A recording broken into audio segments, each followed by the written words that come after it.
जय श्री गणेश। साध्य साधन आदि का विचार। व्यास जी बोले, सूत जी का यह वचन सुनकर वे सब महर्षि बोले, अब आप हमें वेदांत के सार सर्वस्व रूप अद्भुत शिव पुराण को सुनाइए। मुनियों का यह वचन सुनकर अतिशय प्रसन्न हो वे सूत जी शंकर जी का स्मरण करते हुए उन श्रेष्ठ मुनियों से कहने लगे। सूत जी बोले, आप सब महर्षिगण रोग शोक से रहित कल्याणमय भगवान शिव का स्मरण करके वेद के सार तत्व से प्रकट पुराण प्रवर पुराण को सुनिए, और जिसमें भक्ति ज्ञान वैराग्य इन तीनों का प्रतिरूपक गान किया गया है, और वेदांत वेद सद स्तु का विशेष रूप से वर्णन किया गया है। हे ऋषिगण, अब आप लोग वेद के सारभूत पुराण को सुने। बोध काल में पुनः पूर्व कल्प व्यतीत होने पर इस वर्तमान कल्प में जब सृष्टि क्रम आरंभ हुआ था, उन दिनों 6 कुलों के महर्षि परस्पर वाद विवाद करते हुए कहने लगे, अमुक वस्तु सबसे उत्कृष्ट है और अमुक नहीं, और इनके इन विवाद ने अत्यंत महान रूप धारण कर लिया। और तब वे सब के सब अपनी शंका के समाधान के लिए सृष्टिकर्ता अविनाशी ब्रह्मा जी के पास गए और हाथ जोड़कर विनय भरी वाणी से बोले, हे प्रभु, आप संपूर्ण जगत का धारण पोषण करने वाले हैं तथा समस्त कारणों के भी कारण हैं, और हम यह जानना चाहते हैं कि संपूर्ण तत्वों से परे और प्रातत्व पर पुराण पुरुष कौन है।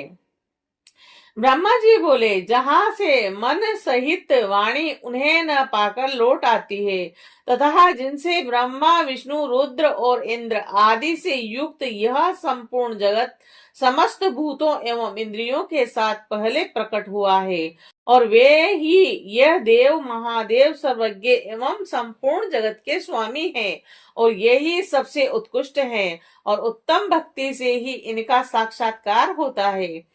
दूसरे किसी उपाय से कहीं इनका दर्शन नहीं होता। रुद्र हरिहर तथा अन्य देवेश्वर सदा उत्तम भक्ति भाव से उनका नित्य दर्शन करना चाहते हैं। अधिक कहने की क्या आवश्यकता। भगवान शिव में भक्ति होने से मनुष्य संसार बंधन से मुक्त हो जाता है। देवताओं की कृपा प्रसाद से ही उनमें भक्ति होती है, और भक्ति से देवता का कृपा प्रसाद प्राप्त होता है।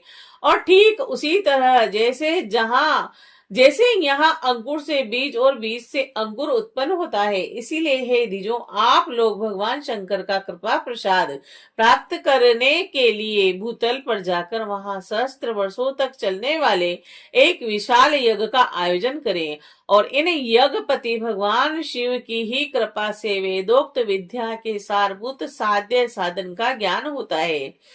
मुनिगण बोले, हे भगवान, परम साध्य क्या है और उसका परम साधन क्या है, उसका साधक कैसा होता है, और ये सभी बातें यथार्थ रूप से कहें।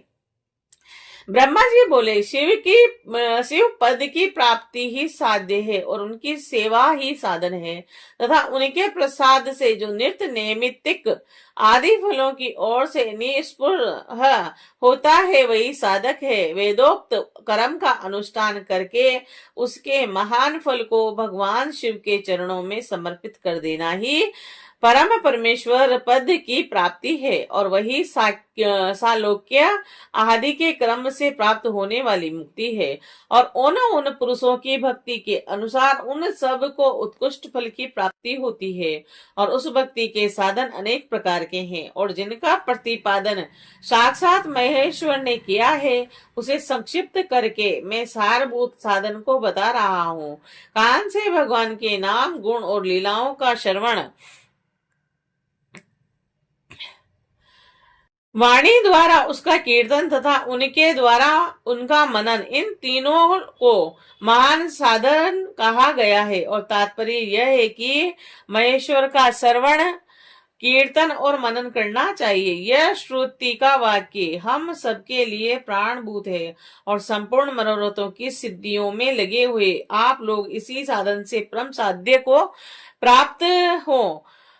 लोग प्रत्यक्ष वस्तु को नेत्र से देखकर उसमें प्रवृत्त होते हैं, परंतु जिस वस्तु का कहीं भी प्रत्यक्ष दर्शन नहीं होता, उसे श्रवणेन्द्रिय द्वारा जान सुनकर मनुष्य उसकी प्राप्ति के लिए चेष्टा करता है। अतः पहला साधन श्रवण ही है, और उसके द्वारा गुरु के मुख से तत्व को सुनकर बुद्धिशाली विद्वान पुरुष अन्य साधन कीर्तन एवं मनन की स्थिति करें। कर्म से मनन प्रयत्न, इस साधना की अच्छी तरह साधना कर लेने पर उसके द्वारा सालोक के आदि के क्रम से धीरे धीरे भगवान शिव का सहयोग प्राप्त होता है। पहले सारे अंगों के रोग पेट नष्ट हो जाते हैं और तत्पश्चात सब प्रकार का लौकिक आनंद भी विलीन हो जाता है। और अभ्यास के ही समय यह साधन कष्टप्रद है, किंतु बाद में निरंतर मंगल देने वाले हैं।